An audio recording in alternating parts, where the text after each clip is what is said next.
ngasi akhoi hausabungda kihom chaba lakpani lakpasida Sunday oibagi ngasi je mi amung lemdre church ka gibra kari kamain to ginoi khangde ado mi amung lemdre apet si chawak pa ma khoi sigi area je koiraga khoi halani hanbadi ai hui mari manga hui ahum propani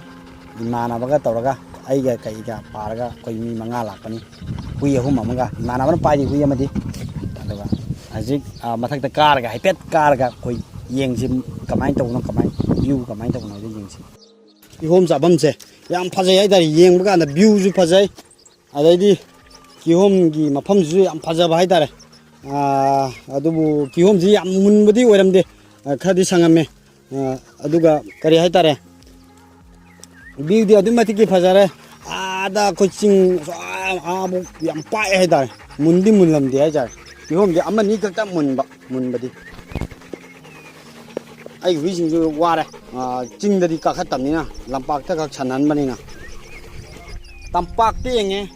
labuk gi asang buje adamati phajaba ching de nge ihom ji phajaba ai tari ko ai mana masing ju yamna phajai hai dai upan ju ajiki sangba timing oibinina adamati gi yeng baga yam wakhan nu ai ba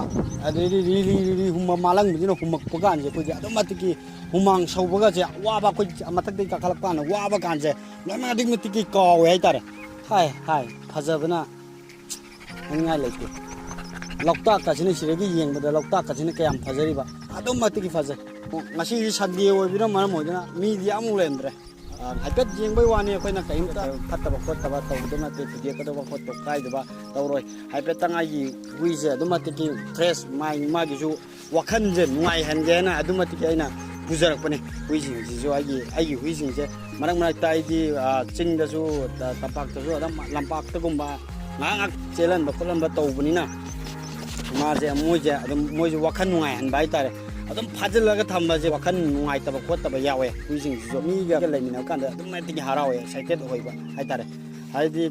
makon da phara thamba je ngai taba hai tare makon da phara thamba je moje wakhan depression marak pa yawi sometimes adumba anom yakpanina mayamsu marang marta leiba aktang oju kunkhai mo ju tara oju